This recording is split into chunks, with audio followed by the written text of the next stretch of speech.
একজনের ধরাই নিচু হয়ে নিচে নিচে হ্যাঁ বাস নিচু হয়ে বসে নেওয়াও পারবে পারবে পারবে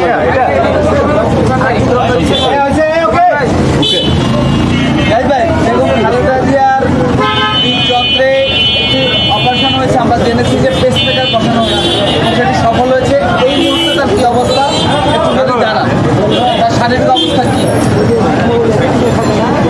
ধন্যবাদ সাংবাদিক, আসসালামু আলাইকুম। উপস্থিত বাংলাদেশ জাতীয়তাবাদী দলের বেশ কয়েকজন কেন্দ্রীয় নেতৃবৃন্দ রয়েছেন, সবাইকে আপনারা চেনেন, এবং সেই সাথে সাংবাদিক যারা উপস্থিত রয়েছেন, এবং মহান রাব্বুল আলামিনের কাছে শুকরিয়া আদায় করি।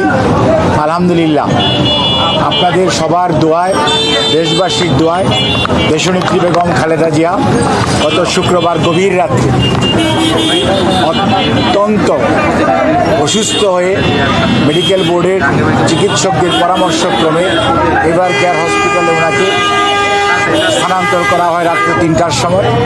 পরবর্তীতে উনি এখন পর্যন্ত এখানেই করোনারি কেয়ার ইউনিট চিকিৎসাধীন আছেন।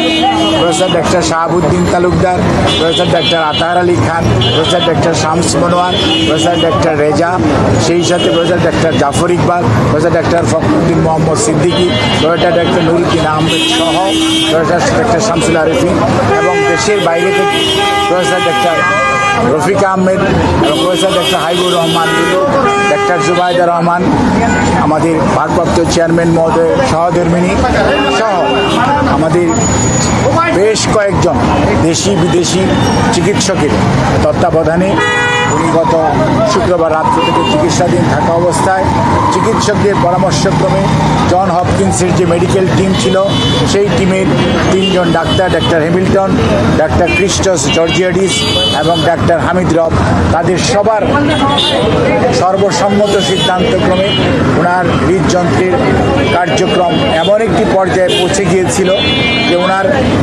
3টি ব্লক ছিল, আপনারা জানেন। 2টি ব্লক সারানো হয়েছিল। আমি বারবার বলতেছিলাম যে কোনো সময় যে কোনো অঘটন ঘটে যেতে পারে। সেই অঘটনটি গত শুক্রবার রাত্রে ঘটতে যাচ্ছিল, এবং সেই অবস্থায় ওনাকে চিকিৎসকরা, ওনার মেডিকেল বোর্ডের সদস্যরা দ্রুত হসপিটালে ট্রান্সফার এবং সেই অনুযায়ী তার যে চিকিৎসা সেটি শুরু করেন, এবং তার সর্বশেষ অবস্থা অর্থাৎ আজকে প্রথম টেম্পোরারি পেসমেকার, পরবর্তীতে পার্মানেন্ট পেসমেকার লাগিয়ে আজকে এই মুহূর্তে উনি ক্রিটিক্যাল কেয়ার ইউনিটে চিকিৎসকদের সার্বিক তত্ত্বাবধানে নিবিড় পর্যবেক্ষণে রয়েছে। আগামী 24 ঘন্টা না গেলে কোনো অবস্থাতেই তার শারীরিক অবস্থা সম্পর্কে এই মুহূর্তেই কোনো ধরনের কমেন্ট করা খুবই বিব্রতকর হয়ে যেতে পারে। কাজেই আমরা মনে করি আপনাদের মাধ্যমে দেশবাসীর কাছে ওনার পরিবার এবং দলের পক্ষ থেকে, আমাদের ভারপ্রাপ্ত চেয়ারম্যান জনাব তারেক রহমান সাহেবের পক্ষ থেকে, পরিবারের সকল সদস্যের পক্ষ থেকে আপনাদের মাধ্যমে দেশবাসীর কাছে ওনার সুস্থতার জন্য দোয়া চেয়ে আমি এই বক্তব্য শেষ করছি। ধন্যবাদ সবাইকে। তবে এখানে একটি কথা আপনাদের মাধ্যমে জানাতে চাই এবং জানার আগ্রহ রয়েছে একজন চিকিৎসক হিসাবে, একজন মানুষ হিসাবে। সেটি হচ্ছে খালেদা জিয়া যেই দিন অসুস্থ হয়েছিলেন রাত্রিবেলায়, অর্থাৎ শুক্রবার দিবাগত রাত্র 2টা 8 মিনিটের সময় আমি পার্শ্ববর্তী হাসপাতালে টেলিফোন করেছিলাম একটি অ্যাম্বুলেন্স দিয়ে আমাদেরকে একটু সাহায্য করার জন্য, ওনাকে ট্রান্সফার করার জন্য। অত্যন্ত পরিতাপের বিষয়, হাসপাতালের নাকি নিয়ম হচ্ছে তাদের হাসপাতালে ভর্তি হলেই রুগীকে তারা অ্যাম্বুলেন্স সার্ভিস দিবে। এটি অ্যাম্বুলেন্স বা জরুরি চিকিৎসার কোনো নিয়ম হতে পারে?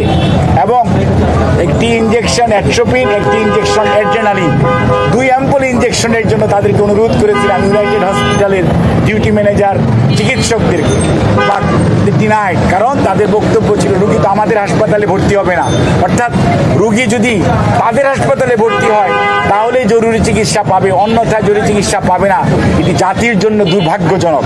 এবং এই ধরনের জরুরি ব্যবস্থা এবং অ্যাম্বুলেন্স সার্ভিস আদৌ আছে কিনা আমার মনে হয় যে সত্যিকার অর্থে দেশে তো একটা নিয়মতান্ত্রিক শাসন ব্যবস্থা নাই, সেই জন্য কোনো নিয়ম নীতির তো আজকে কোথাও নাই। আপনাদের সবাইকে ধন্যবাদ। এটা কোন হাসপাতাল বলতে পারবেন? ভাই